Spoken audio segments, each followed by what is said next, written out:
Surface level. Red Dead Redemption 2 isn't exactly a niche title, so most of this stuff is about as hidden as a billboard in the desert.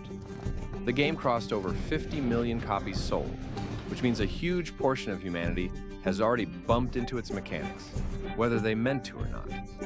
Rockstar built it using their Rage engine, the same tech powering Grand Theft Auto 5, just stretched, polished, and pushed until it could simulate dirt sticking to boots, like it's a personality trait. Development dragged on for around 8 years with thousands of developers involved, which explains why even the background characters feel like they've got better schedules than you do. The NPC system runs on structured routines, so characters actually sleep, eat, and work, instead of wandering aimlessly like confused ghosts. It makes towns feel alive, and also slightly judgmental when Arthur barges in covered in mud at 3 in the morning. The horse bonding system isn't just there for emotional manipulation, even though it absolutely succeeds at that. It directly changes stamina efficiency, handling, and how responsive the horse feels, so ignoring it turns every ride into a stubborn argument. The honor system quietly tracks behavior and then adjusts dialogue. And you've as good as killed him yourself. You have it in you, I can tell. Shop prices, and even the ending. It doesn't announce itself every 5 seconds, which is refreshing, but it still shapes how characters react in noticeable ways. Story-wise, the Van der Linde gang falls apart because trust erodes while Pinkertons keep tightening the pressure. So everything spirals exactly how bad decisions usually do. Arthur's illness is tuberculosis, clearly stated through dialogue and cutscenes. So there's no mystery diagnosis hiding in the background. It grounds the narrative in something painfully real, which fits the overall tone whether you like it or not. I like how even basic mechanics feel deliberate. Nothing's thrown in without purpose, which is rare for games this massive. The world reacts in small, consistent ways, reinforcing that sense of realism without screaming about it. Even something as simple as greeting or antagonizing strangers feeds back into the system, giving interactions a surprising amount of weight. It's all straightforward on the surface, but there's a clear level of care holding everything together, even if most players are too busy causing chaos to notice what they're actually missing. Shallow waters. This is where the game starts quietly flexing systems that most players miss, because they're too busy robbing trains like it's a personality test. Arthur actually has a weight system, which sounds unnecessary until his body starts changing depending on what he eats. Overfeed him and he gets heavier. Underfeed him and he looks like he hasn't seen a proper meal in weeks. That change isn't just cosmetic either. It directly tweaks stamina and health.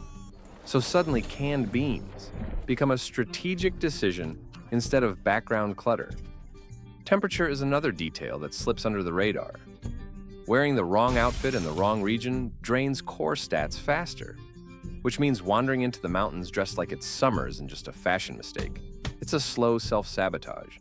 It pushes players to think ahead, without flashing warnings every second, which is honestly more respect than most games give.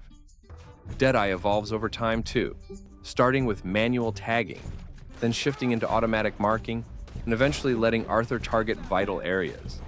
It mirrors progression in a way that feels natural, instead of dumping everything on the player at once.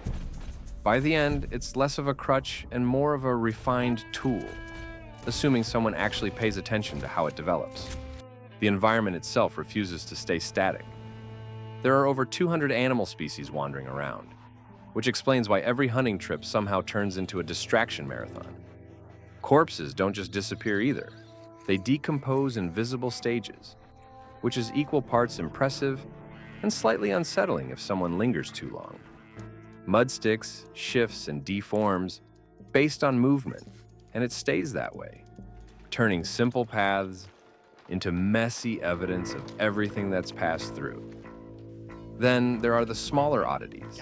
There's a guy obsessively searching for someone named Gavin, and the game never resolves it, just leaves him spiraling, forever. A UFO can appear if a specific note is found and the timing lines up at 2 in the morning. There's even a ghost train that shows up under certain conditions in the swamps. None of it's hidden behind impossible steps, but it's easy to miss if someone isn't paying attention, which feels like the entire point. Mid-tier. This is where things stop being obvious and start feeling like Rockstar left breadcrumbs just to see who'd actually follow them. Data miners dug through the files and found a surprising amount of cut content, including extra bounty missions and unused dialogue trees that hint at storylines that never fully made it in. There's even partial data for Mexico sitting in the map, low detail and inaccessible, like a ghost of something bigger they didn't finish. Arthur was also meant to have more involvement in New Austin, but that got restricted in the final version, which explains why that region feels oddly disconnected during most of the story. The dialogue system itself is kind of ridiculous in scale. There are over 500,000 lines recorded, which means characters have something to say about almost everything. NPCs don't just forget interactions either. They can remember short-term actions, so if Arthur causes trouble and then strolls back like nothing happened, people might still react differently. It gives the illusion that the world's keeping tabs, even if it's only temporary memory behind the scenes. Then, there's the stuff that never quite resolves. The missing princess case, officially named Princess Isabeau Katharina Zinsmeister, shows up through posters scattered around the world. It looks like the setup for a full questline, but there's no confirmed way to solve it. Players have searched every corner, and nothing concrete ever pays it off, which feels intentional at this point. The strange man also lingers in that uncomfortable space between explained and unexplained. He appears across both Red Dead Redemption games, tying them together in a way that doesn't fully clarify anything. His cabin exists physically in the world, and the paintings inside it change over time depending on progression. It's subtle, easy to miss, and somehow more unsettling because it never spells anything out. I like how this tier leans into restraint. There's enough evidence to prove these elements exist, but not enough to wrap them up cleanly.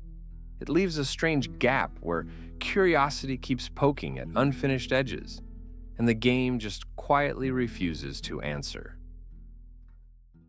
Deep waters. Now it drifts into theory territory, the kind that makes people stare at timelines like they're solving a crime board. The idea of a second rat in the gang keeps popping up because certain events don't line up cleanly. Pinkertons show up a little too quickly in some situations, and dialogue hints that information leaks weren't always coming from just one source. It's not confirmed anywhere official, but the inconsistencies give it just enough fuel to keep the theory alive without ever settling it. Symbolism also gets pulled into this layer, especially with the recurring deer and wolf imagery tied to Arthur. High honor leans toward the deer, low honor shifts toward the wolf, and it's threaded through visions and subtle visual cues. It's not a literal system changing reality. It's more like the game nudging interpretation without spelling it out. Dialogue sometimes echoes this cyclical feeling too, with repeated phrases and mirrored situations that make events feel like they're looping in theme rather than actually resetting time. Francis Sinclair is where things get especially strange. He's tied to rock carvings scattered across the map, and when those are completed, things don't exactly resolve in a normal way. He has a birthmark that matches one of the carvings, and there are references connected to technology that doesn't belong in that era. It points toward time travel without ever confirming it outright, which feels very deliberate. Rockstar leaves just enough evidence sitting in plain sight, then refuses to explain it, like they're daring people to argue about it for years. What makes this tier interesting is how grounded everything still feels, despite the theories. Nothing breaks the world completely. It just stretches the edges a bit. The second rat idea leans on narrative gaps. The symbolism builds on character perspective. And Sinclair sits right in that uncomfortable space between science fiction and mystery. None of it's confirmed. None of it's denied. And that's exactly why it sticks around. Cold waters.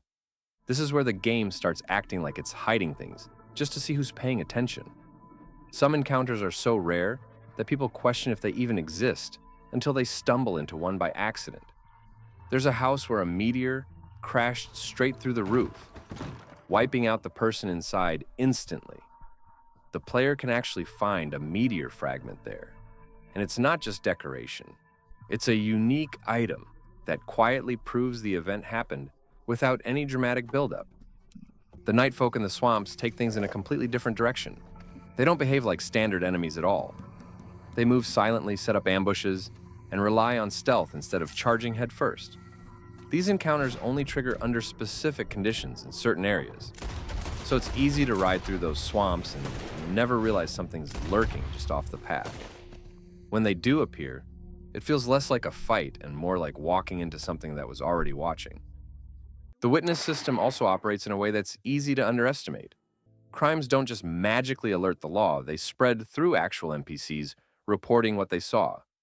One person runs to tell another, and that chain can escalate depending on who gets involved. It creates situations where a small mistake snowballs into a full-blown chase, all because someone happened to be looking in the wrong direction at the wrong time. Law enforcement itself changes, depending on the state. Lemoyne doesn't react the same way as New Hanover, so the same action can lead to completely different outcomes depending on location. It adds a layer of unpredictability that keeps things from feeling too scripted. Then there are interiors that exist for no clear reason. Plenty of buildings have fully modeled inside spaces that never get used in missions. They're just there, detailed and complete, like the developers built them and then decided not to point anyone toward them. It gives the world a strange sense of depth, like there's always something just out of sight that most players will never bother finding. Dark waters. This is where things get pulled straight from the game's files and start feeling like leftovers from a much bigger version that never fully made it out. Mexico technically exists beyond the map, sitting there with low-detail terrain that players can only reach through glitches. It's not functional, not polished, just present enough to confirm it was planned at some point and then abandoned. Guarma falls into a similar situation. It's fully modeled during the story, but once that section ends, most of it becomes inaccessible, leaving behind a chunk of the world that feels weirdly disconnected from everything else. Audio files dig up even more loose ends. There are lines hinting at alternate endings and expanded interactions between gang members that never play during normal gameplay. Some of these recordings reference missions that don't exist anymore, which makes it clear entire sequences were removed somewhere along development. It's not speculation either. The files are sitting there, complete and unused, like echoes of a different version of the story. Then there are glitches that behave a little too consistently to feel random. The green eye corpse glitch is one of those cases, where certain bodies end up with glowing green eyes due to lighting or shader issues. It doesn't break the game, but it's unsettling enough to stand out, especially when it happens more than once under similar conditions. Pathfinding issues also show up in extreme terrain, where NPCs just fail to navigate properly and end up stuck, or moving in strange patterns. It's not constant, but when it happens, it pulls back the curtain just enough to show the limits of the system trying to manage such a detailed world. I like this layer because it's messy in a revealing way. It shows how much was built, how much was cut, and how some pieces still linger, even when they don't fully belong anymore. The bottom. This is the part where the game stops pretending it owes anyone answers and just leaves things sitting there, like a half-finished thought. The Strange Man's Cabin is one of the clearest examples. The painting inside it doesn't stay the same. It changes depending on story progression, slowly forming a completed image over time. What makes it worse is the mirror inside. His reflection can appear before the character himself is visible, which feels deliberate in a way that's hard to ignore. It's not explained, it just happens. And then it's gone, like nothing ever occurred. There's also a pagan ritual site hidden out in the wilderness. It's not tied to any mission, not even hinted at through dialogue. It's just there, a circle of arranged skeletons with a mask placed among them. Like something important already happened and Arthur showed up way too late to understand it. No prompts, no follow-up, nothing to interact with beyond staring at it and wondering who thought it was a good idea. The Colonia cult goes a step further by actually functioning as a full group with beliefs and scripted behavior. They talk about abandoning worldly burdens and reaching a higher existence, which already sounds unstable, and it doesn't exactly improve from there. If their sequence plays out fully, it ends in a mass suicide event triggered by player interaction. It's not treated like a spectacle either, it just unfolds in a quiet, unsettling way that sticks longer than most missions do. None of this has a clean explanation or a confirmed meaning. It's all documented, all real within the game, but it refuses to connect into a clear narrative. I like how uncomfortable that feels. It's like the world has pieces that don't fit together on purpose, and the more someone tries to force an answer, the less the game gives back.